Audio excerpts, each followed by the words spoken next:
안녕하세요. 저는 동시통역사로 일하면서 서울에 살고 있는 40세 여성입니다. 오늘 저는 결혼 후에 겪은 어이없는 일을 말씀드리려고 합니다. 사람이 살다 보면 생각하지 못했던 뜻밖의 상황과 마주치는 일이 흔히 있습니다. 믿었던 사람에게 뒤통수를 맞기도 하고 설마가 사람 잡는다는 말처럼 방심하고 있다가 허점을 찔려서 망하기도 하죠. 제가 그런 경우에 속합니다. 두 여자에게 연이어 뒤통수를 호되게 맞았고 그 결과 인생이 파탄나기 일보 직전까지 몰리게 되었죠. 설마 사람이 어떻게 그런 짓까지 하겠어 라고 생각하며 믿고 방심했기 때문입니다. 하지만 세상에는 우리들이 상상하는 것 이상으로 악독하고 파렴치한 인간들이 아주 많다는 사실을 제가 당한 억울하고 분한 사연을 통해 알려드리려고 합니다. 제 아버지는 외교관이셨어요. 주로 유럽에 있는 나라에서 근무를 하셨는데 2년이나 3년에 한 번씩 다른 나라로 가서 근무를 하셨습니다. 그래서 어렸을 때는 아버지와 같이 지낸 적이 없었어요. 그러다 제가 중학생이 될 무렵에 아버지는 미국의 한국 대사관에서 근무하게 되셨고 엄마와 저는 아버지가 있는 미국으로 가게 되었죠. 그때부터 아버지가 한국의 외교부로 발령이 나서 귀국할 때까지 5년간을 미국에서 살게 되었어요. 그래서 저는 중고등학교를 미국에서 다니게 되었습니다. 처음에는 미국 생활이 낯설었고 적응하기에 힘들었는데 1년 정도 지나자 영어도 어느 정도 익숙해졌고 친구들도 생겼어요. 미국의 문화에 적응을 하고 보니 아주 자유로워서 한국보다 좋았습니다. 다만 여전히 남아있는 인종차별과 밤거리를 절대 여자 혼자 다니면 안 된다는 걸 제외하면 말이에요.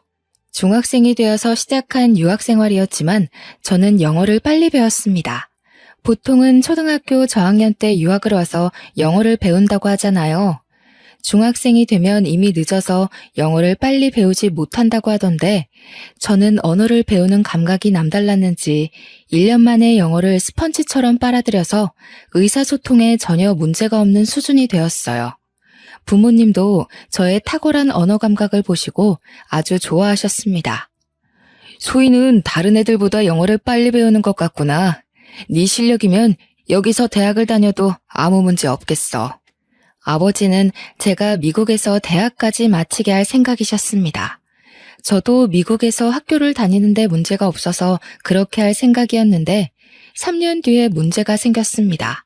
아버지께서 한국의 외교부로 들어오라는 인사발령이 난 겁니다. 아무래도 한국에 들어가야 할 것 같다. 내가 알아보니 소희만 여기 남아서 계속 학교를 다닐 방법이 없어. 인사발령이 났으니 아버지는 당연히 귀국을 해야 했지만 저랑 엄마라도 미국에 계속 살 수 있는 방법을 찾아보셨는데 그게 불가능하다고 하셨어요. 그래서 결국 아버지를 따라 한국으로 돌아와야 했습니다. 미국에 처음 정착했을 때처럼 차별받을 일이 없을 줄 알았는데 한국에 와서 고등학교를 다니면서 문제가 생겼습니다. 친구들이 제게 텃세를 부렸거든요. 틈만 나면 저를 무시하면서 괴롭히기 시작했습니다. 너 미국에서 살다가 왔다던데 한국말은 할 줄 알아? 친구들은 뭔가 오해를 하고 있었어요. 미국에서 5년만 살다 온 건데 저를 아예 외국인 취급하고 있었습니다. 아버지 때문에 한국으로 유학을 왔다고 생각하는 것 같길래 제가 해명해 보았지만 친구들은 저를 자기들과는 다른 부류로 생각하고 거리를 뒀습니다. 제가 있으면 제 영어 발음을 흉내내면서 놀려댄 적도 있었어요. 야, 오늘 담탱이 몰래 야자 빼고 땡땡이 치자.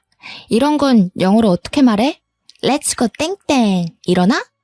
너 영어 잘하잖아. 빨리 말해봐. 이런 식으로 이상한 질문을 할 때면 저는 대답하지 않고 무시했어요. 그런데 친구들은 자기들을 무시하면서 잘난 척한다고 화를 내더라고요. 야, 사람이 말하는데 쉽냐? 네가 그렇게 잘났어? 미국에서 살다 왔으면 다야? 안 그래도 적응하기 힘든데 친구들이 시건방지다고 놀리고 왕따를 시키자 더 이상 버틸 수 없었습니다. 제 편을 들어주는 친구 하나 없으니까 밝고 활동적이었던 성격이 말이 없고 내성적인 성격으로 변해갔습니다. 저희 엄마도 그 사실을 알아차리고 아버지와 상의를 하기도 했죠. 여보, 소희가 걱정이에요. 학교 생활에 통 적응을 못하는 것 같아요. 그래? 어떻게 하지? 다른 데로 전학이라도 보내야 하나? 내가 학교에 찾아가서 상담해 봤는데 내년이면 3학년이라 전학도 안 된다고 하더라고요. 설사 전학을 간다고 해도 그 학교에서 잘 적응한다는 보장도 없고 이걸 어쩌면 좋아요. 그렇다고 풀이 잔뜩 죽어있는 애를 그냥 내버려둘 수도 없으니 큰일이야. 날마다 부모님께서 저를 걱정하시는 소리를 들었지만 따돌림 문제를 해결해 주시지 못했죠. 힘들어도 참고 견디면서 졸업을 하는 것 외에는 다른 방법이 없었습니다. 아버지께서도 아무리 찾아도 방법이 없으셨는지 저를 따로 불러 달래기 시작하셨습니다. 소희야, 1년만 참고 졸업하자. 졸업하고 미국에 있는 대학으로 유학 가면 다 해결될 거야. 힘들어도 어쩌겠니? 참고 이겨내야지. 아버지께서 고등학교만 졸업하면 미국으로 유학을 보내줄 테니 1년만 참으라고 했어요. 몇 달 뒤에 3학년이 되자 저는 유학 전문 컨설팅 업체의 도움을 받아서 본격적으로 유학 준비를 하게 되었습니다.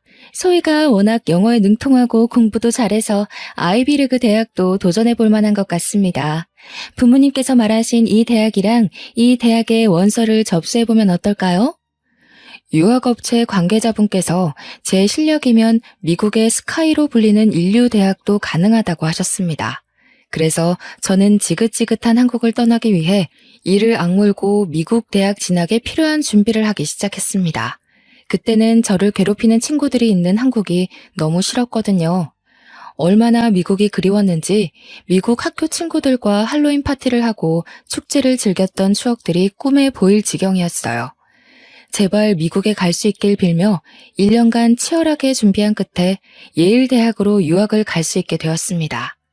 대학에 진학하기로 하고 짐을 싸려고 하니까 엄마가 엄청 걱정하시더라고요. 소희야, 진짜 가야 하니? 아무리 전에 살았다곤 하지만 너 혼자 잘 지낼 수 있겠어? 괜찮다니까 몇 번을 말해. 내가 미국에서 안 살아본 것도 아니고 걱정하지 마. 제가 이렇게 말해도 엄마가 끝까지 걱정이 되셨는지 출국하는 제 손을 잡으며 울기까지 하셨습니다. 그 전에는 부모님과 같이 살았기에 문제가 없었는데 이제는 저 혼자 미국에서 살아야 하니까 불안하셨나 봐요. 그래서 엄마를 꼭 안아주며 울지 말라고 다독였습니다. 엄마, 애같이 왜 울어? 나도 이제 성인이야. 딴 생각 안 하고 공부만 해서 통역사 돼서 올 테니까 기다리고 있어. 만약 한국이 싫어서 유학을 가는 것이 아니었습니다. 동시 통역사로 장래 희망을 정해놨기 때문에 저는 꼭 유학을 가야만 했죠. 유학 전문업체 담당자도 유학 신청 서류에 장래 희망을 적어주면 붙을 확률이 높아진다고 하더라고요. 왜 미국 대학에 가려고 하느냐, 유학 생활이 너의 장래 희망에 어떤 도움이 되느냐와 같은 질문에 답을 해야만 했는데 제 생각을 읽었는지 업체 관계자가 동시 통역사라는 말을 꺼냈습니다. 유학 신청서에 내가 목표로 하는 일이 따로 있다고 적어야 돼. 예를 들자면 동시 통역사 같은 직업들을 적어주면 좋을 거야. 그 말을 듣고 저는 동시 통역사가 되기를 원한다고 적었어요. 그렇게 대학 생활을 하면서 통역사가 되기 위한 공부를 했고 국제적으로 인정받을 수 있는 자격증도 얻었습니다. 정신없이 4년을 보내고 통역사 자격을 얻고 나니 갑자기 외롭다는 생각이 들었어요. 유학 초창기만 해도 미국이 마냥 좋았는데 막상 4년이 지나고 보니 이젠 고국인 한국이 너무 그리워지더라고요. 그래서 저는 동시 통역사를 필요로 하는 미국 회사로 취업하거나 시민권을 얻어서 눌러앉을 수 있었지만 한국행을 선택했습니다. 갑자기 한국으로 간다니까 친구들도 절 붙잡는데 당연히 아버지께서도 절 말렸죠. 제가 오랜 고민 끝에 한국행을 통보하니까 아버지께서 한숨을 쉬며 말씀하셨습니다. 너도 이제 성인이니 여러 가지 고려해서 결정한 거겠지만 기왕 나간 김에 미국 시민권을 따는 게 어떠겠니? 다시 한번 생각해봐라. 나중에 후회할 거다. 아버지, 전 얼른 한국 가고 싶어요. 이제 혼자서 사는 거 지긋지긋해졌단 말이에요. 그리고 저도 무턱대고 한국 가겠다는 거 아니에요. 스카웃 받은 곳이 있어서 그곳으로 갈 거예요. 아버지가 가길 원했던 미국 대기업은 아니었지만 한국에서 이름만 대면 누구나 알 법한 땡땡그룹과 동시 통역사 계약을 하게 되었거든요. 몇 분 동안 전화 실랑이를 펼친 끝에 결국 아버지께서 두 손 두 발을 드셨습니다. 땡땡그룹에서 3년 동안 일을 하고 있었을 때였을까요? 제가 30을 바라볼 때쯤 남편을 만나게 되었어요. 영국에서 열린 무역 박람회장에서 마케팅 팀장이었던 남편을 처음 만나게 되었습니다. 정말 잘생기고 키도 환칠한 게 여자들한테 인기가 많을 것 같더라고요. 보는 순간 호감이 들어서 남편과 눈이 마주치자마자 웃으며 인사했습니다. 남편도 저를 보고 환하게 미소 지으며 예의 바르게 인사해 주었죠. 안녕하세요. 정철민이라고 합니다. 잘 부탁드려요. 네, 반가워요. 제가 들으니까 미국에 있는 대학을 나오셨다고 하던데 맞나요? 네, 몇 년 동안 미국 물 좀 먹었습니다. 혹시 어느 대학 나오셨나요? 예일대학에서 경영학 공부를 했어요. 어머, 저도 그 대학 나왔어요. 정말요? 여기서 유학 동창을 만나다니 더 반갑네요. 전공이 달라서 몰랐는데 남편과 제가 동창이었더라고요. 그걸 계기로 저희는 빠르게 가까워졌습니다. 틈나는 대로 사적인 대화도 많이 나누고 전화나 문자도 자주 나누었죠. 박람회가 끝날 무렵 남편이 제게 먼저 대쉬를 하기도 하였습니다. 소희 씨, 이번 회의 때 동시통역을 아주 잘해주셔서 감사합니다. 제가 밥 한 끼 사드리고 싶은데 한국에 돌아가서도 연락드려도 될까요? 네, 물론이죠. 언제든지 연락 주세요. 남편과 대화가 너무 잘 통해서 남편에게 연락이 안 와도 제가 해볼 생각이었습니다. 하지만 한국으로 귀국한 뒤에 여러 국제 행사를 따라다니느라 남편에게 연락해볼 시간이 없었죠. 그런데 어느 날 남편에게서 문자가 한 통 왔습니다. 저녁을 먹자는 제안을 하길래 반가운 마음에 얼른 약속을 잡았는데요. 제가 잠깐 시간을 내서 밥만 먹고 헤어졌는데 며칠 뒤에 바로 연락이 왔습니다. 소희 씨, 요즘도 바쁘시나요? 요즘 이상하게 소희 씨 생각이 나네요. 밥은 잘 챙겨 먹고 다니시는 거 맞나요? 저도 남편에게 호감이 있었지만 남편이 저에게 더 호감이 있는 눈치였습니다. 그때부터 거의 매일 제게 문자와 톡을 보내길래 저도 마음이 더 깊어지기 시작했죠. 남편이 틈만 나면 어떻게 지내는지 뭐 하는지 묻다가도 보고 싶다고 하면서 저에 대한 속마음을 솔직하게 드러냈습니다. 해외 유학파 출신의 외모도 괜찮고 잘 나가는 대기업 팀장이 이렇게 적극적으로 나오는데 어느 누가 안 넘어갈까요? 하지만 제가 너무 바빠서 관계가 빠르게 진행되지 않았습니다. 몇 달이 지나고 나서야 남편이 정식으로 사귀자는 말을 꺼내더라고요. 이제 소희 씨도 제 마음 알 거라고 생각해요. 우리 진지하게 교제하면서 결혼까지 생각해봐야 하지 않을까요? 남편도 그렇고 저도 적은 나이가 아니라서 남편과 결혼을 전제로 만나보고 싶었습니다. 하지만 저희 둘 다 국제적인 업무를 맡고 있어서 한국에 있는 시간보다는 외국에 나가 있을 때가 더 많았죠. 1년간 연애를 하면서 같이 보낸 시간은 얼마 되지 않아서 결혼 이야기가 나오는데 많은 시간이 흘렀습니다. 그러다 그가 국내 업무를 맡게 되었을 때 제게 프로포즈를 했습니다. 30대 중반에 들어서니 결혼 문제를 더 이상 미룰 수 없겠더라고요. 남편과 몇 개월 만난 것도 아니고 3년 정도 교제했으니 결혼할 때가 왔다고 생각했습니다. 그래서 결혼을 허락받으려고 시댁에 찾아갔죠. 시어머니께서는 저를 보자마자 매우 마음에 들어 하셨어요. 우리 며느리가 동시통역사라고 했니? 동시통역사 며느리면 우리 아들한테 아주 딱이지. 그래, 결혼식은 언제 올릴 거니? 시어머니께서 저를 좋아하신 만큼 저도 시어머니의 말투와 성격이 마음에 들었습니다. 말하는 품격만 봐도 교양이 온몸에서 줄줄 흐르는 세련된 사모님이었거든요. 저를 보자마자 칭찬을 너무 많이 해주셔서 몸둘 바를 몰랐습니다. 철민이 덕분에 해외 유학파 며느리를 다 보게 되는구나. 이런 며느리가 우리 집안에 들어오다니 가문의 영광이 따로 없다. 가문의 영광이라뇨.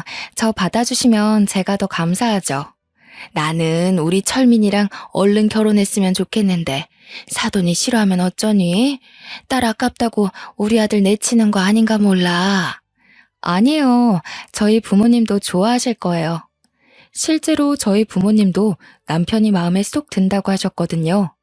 시어머니를 처음 본 날만 그런 게 아니라 정식으로 잡은 상견례 자리도 화기애애한 분위기에서 진행되었습니다.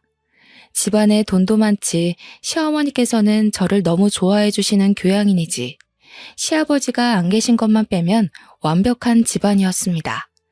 연애를 하면서 남편은 부모님이 이혼했다는 말은 했지만 왜 이혼을 하게 되었는지는 말해주지 않았어요. 신뢰가 될 거라고 생각하고 묻지 않았는데 결혼을 하고 나자 남편이 그 내막을 털어놓았습니다. 여보, 우리 아버지 말이야. 사실은 바람이 나서 이혼하신 거야. 뭐? 시아버지께서? 남편 말로는 아버님께서 아주 잘 나가는 사업가셨고 계열사를 5개나 거느리고 있는 작은 그룹의 회장이었다고 합니다. 그런 시아버지의 한 가지 약점은 여자를 너무 밝힌다는 것이었죠.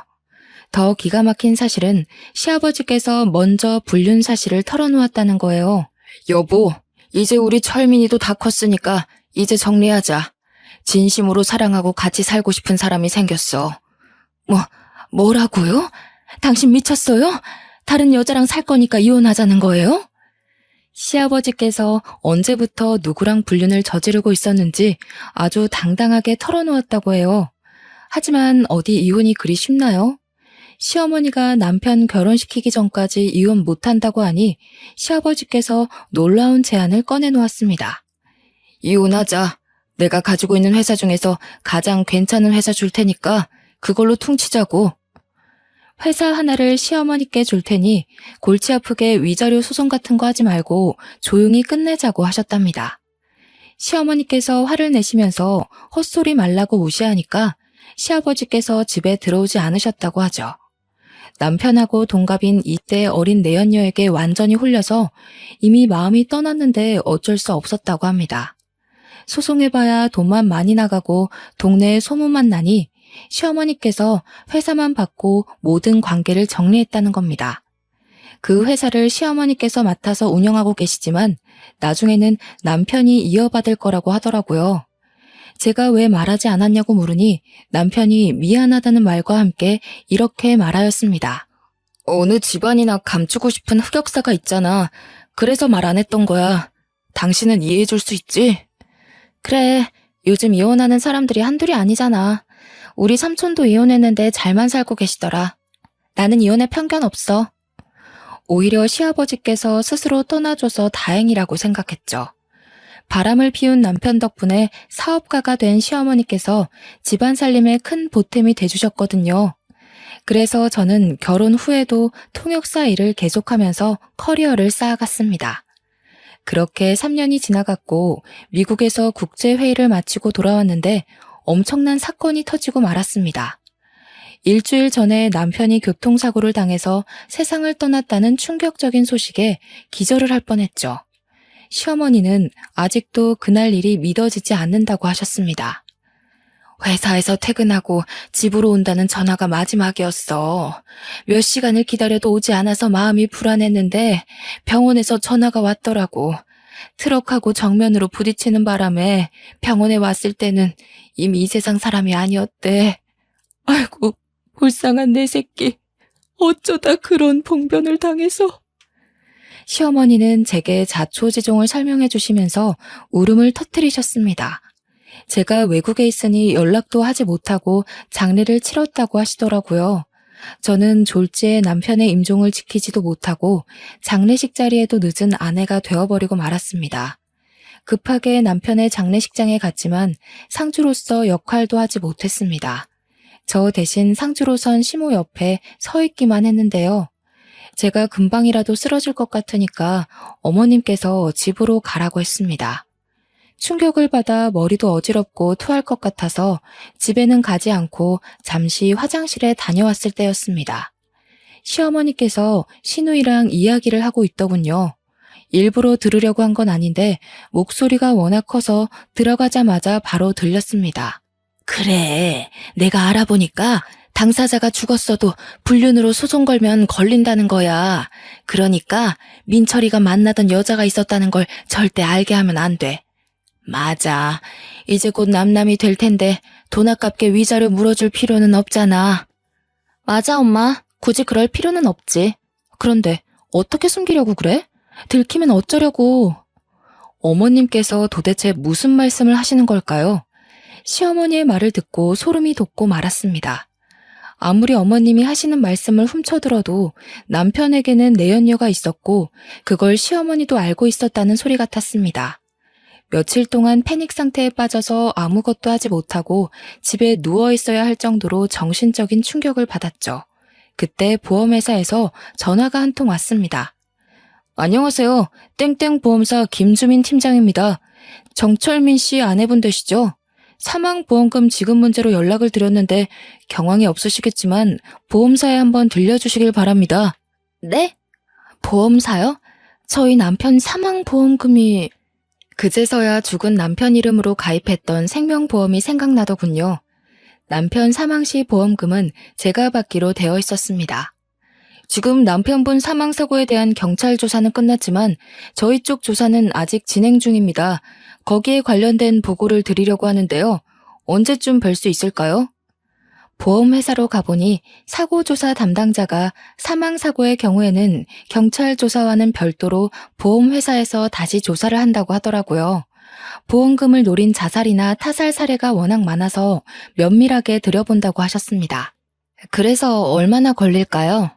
보험금 지급이 걸린 문제여서 경찰보다 더 철저하게 조사합니다. 그래서 조금 더 기다리셔야 합니다. 한 달은 걸릴 것 같은데 우선 사고 당시에 같이 계셨던 여성분도 저희가 불러서 증언을 들어야 하고. 네? 같이 있었던 여성이라고요? 네, 경찰 조사에는 동승한 여성이 있었다고 적혀 있었습니다. 그게 누구죠? 그건 저희가 말씀드릴 수 없습니다. 경찰 쪽에 문의드려도 저희처럼 안 된다고 하실 거예요. 대신 담당자분께서 사고에 대한 대략적인 설명은 해주셨습니다. 자세히 들어보니 시어머니께서 하신 말과 전혀 달랐습니다. 남편이 퇴근하고 혼자 집으로 가다가 사고가 났다고 했는데 사실 양평에서 사고를 당했다고 하더라고요. 저희 집과는 정반대에 있는 곳이었습니다. 그래서 저는 바로 경찰서를 찾아가서 남편의 사고를 조사했던 경찰관을 만났습니다.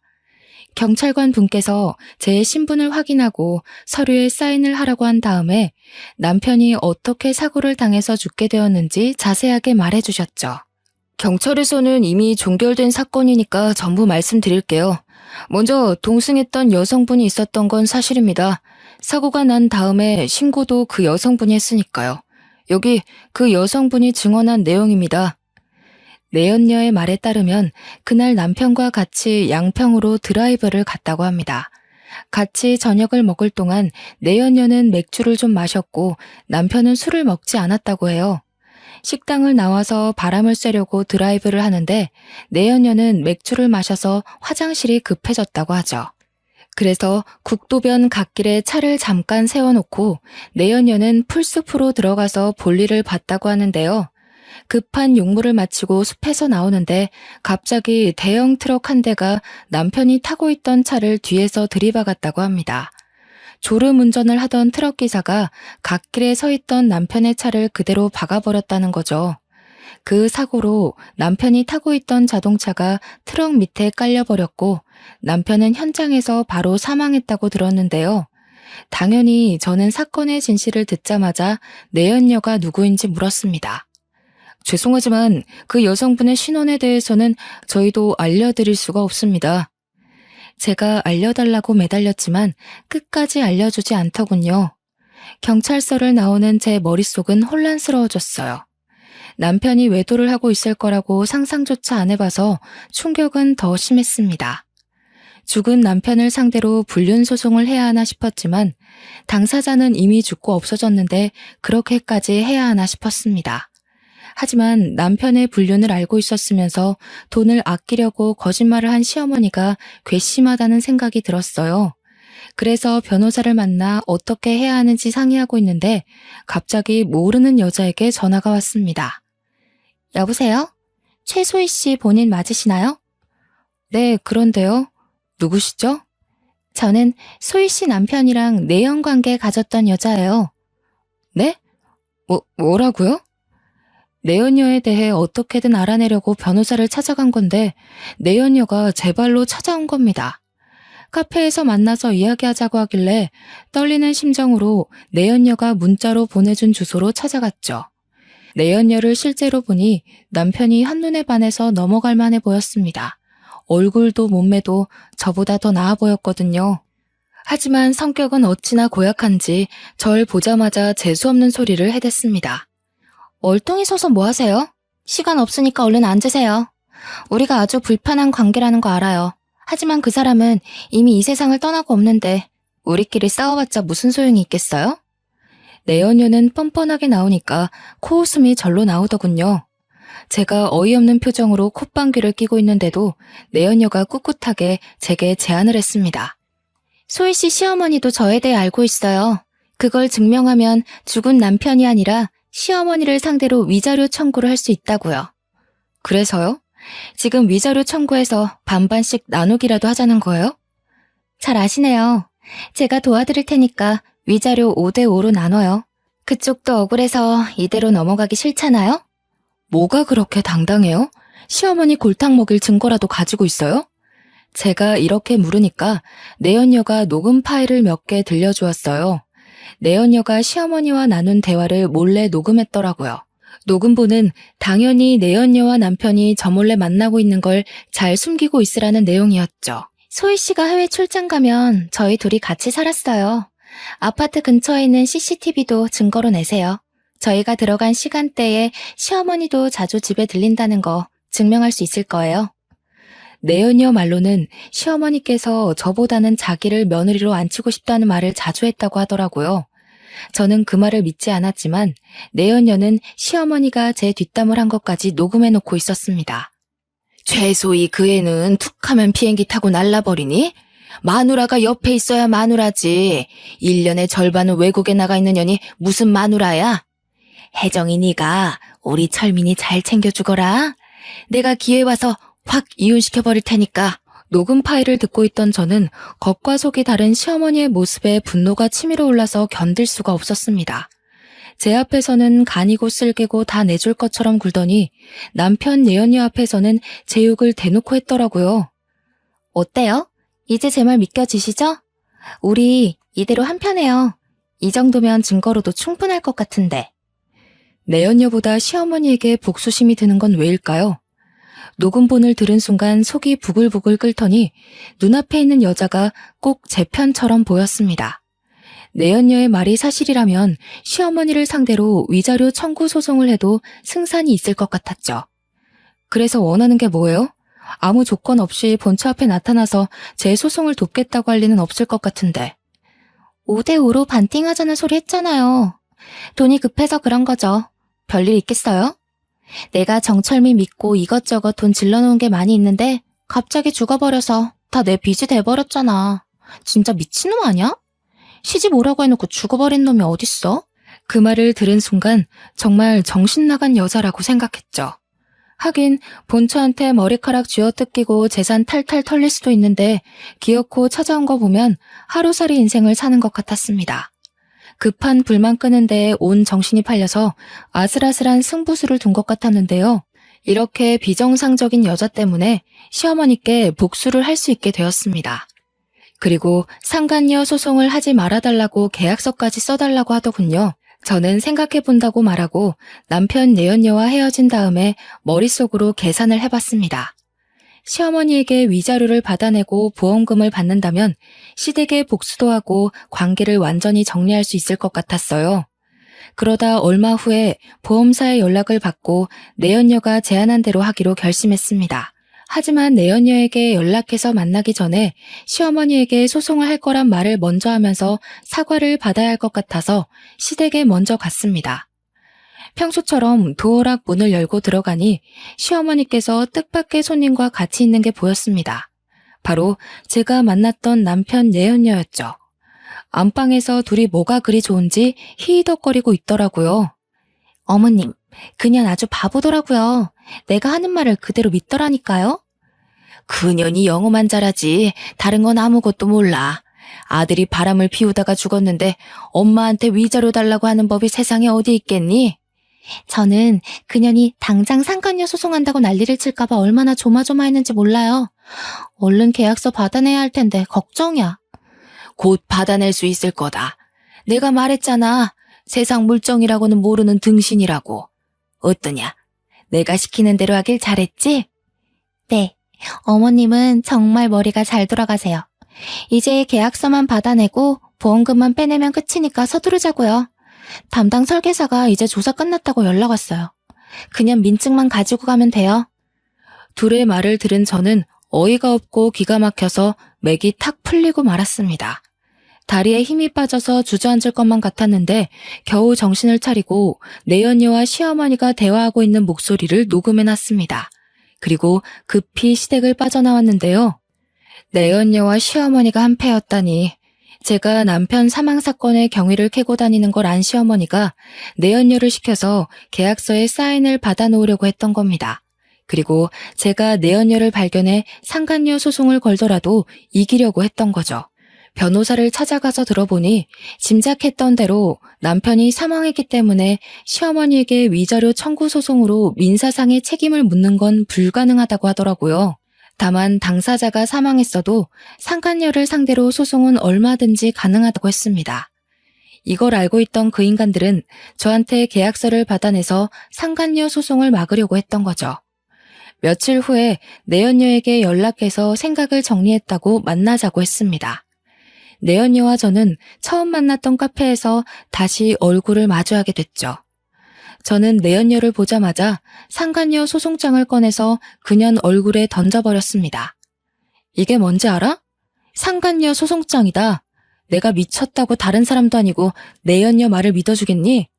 상간녀 소송이 시작이니까 정신 똑바로 차리고 있어. 네가 가지고 있는 재산 탈탈 털어줄 테니까. 뭐? 지금 무슨 소리 하는 거야? 상간녀 소송이라니? 내가 네 시모랑 하는 말 다 들었어. 이제 그 할머니 내 시어머니 아니야. 네가 가져. 내가 너랑 네 시모 빈털터리 만들어줄 테니까 기다리고 있으라고.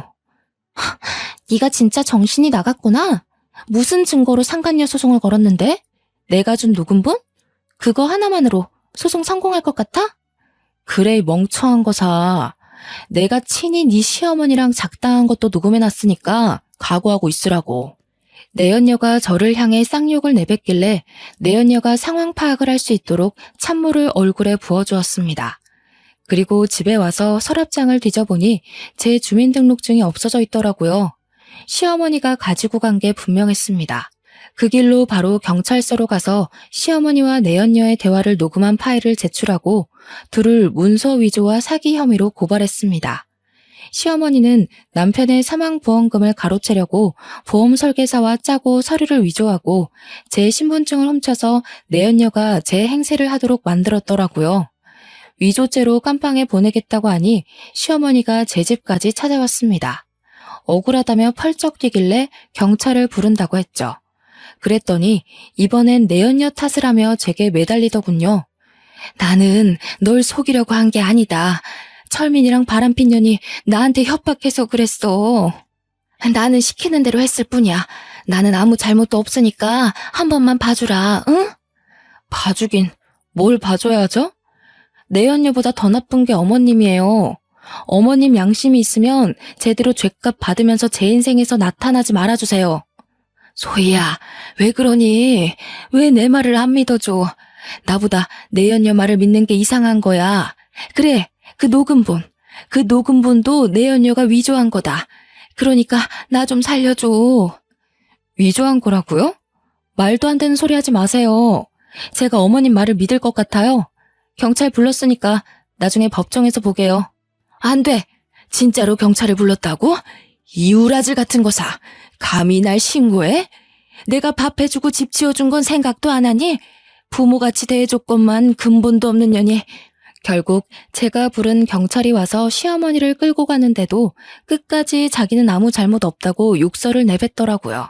그렇지만 경찰이 조사 과정에서 확보한 증거를 들이대자 그제서야 잘못했다고 울고불고 난리를 치면서 제게 보험금을 돌려줄 테니 용서해달라고 빌었습니다. 하지만 이건 돈이 문제가 아니라 인간이 가져야 할 양심과 법적인 문제였어요. 아무리 돈에 눈이 멀어도 미망인이 된 며느리를 속이고 내연녀와 편을 먹다녀. 시어머니가 더 이상 사람으로 보이지 않았고 도저히 용서할 수 없었습니다. 내연녀는 물론 시어머니에게 위자료 소송을 걸었는데요. 내연녀와 시어머니는 제게 거액의 위자료를 물어줘야 했습니다. 그리고 민사상의 책임을 졌으니 이젠 법이 정한 형사상의 책임을 질 차례였어요. 시어머니와 내연녀는 구속되어서 법의 심판을 받게 되었습니다. 자기 꾀에 자기가 빠진다는 말처럼 자신의 잘못을 피하려고 무리를 해서 머리를 굴리다 보면 자승자박의 꼴이 되기 마련입니다. 잘못된 행동을 하지 않는 게 가장 좋겠지만 잘못을 저질렀다면 잔머리를 굴리면서 피하려고 하지 말고 솔직하게 잘못을 인정하고 그에 합당한 대가를 치러야 한다고 생각해요. 그렇지 않으면 더 큰 화가 반드시 돌아온다는 걸 기억하시길 바랍니다. 저는 깜빵에서 썩어가고 있는 시어머니와 내연녀를 보며 오늘도 정의롭게 살아가야 한다고 느끼고 있습니다. 제 할 거 열심히 하면서 기회가 되면 좋은 사람 만나가며 즐겨야죠. 상처를 너무 많이 받아서 제 팔자의 결혼은 무리일 것 같습니다. 끝까지 읽어주신 모든 분들은 저랑 다르게 가족들과 행복하게 잘 지내시길 바랍니다. 감사합니다.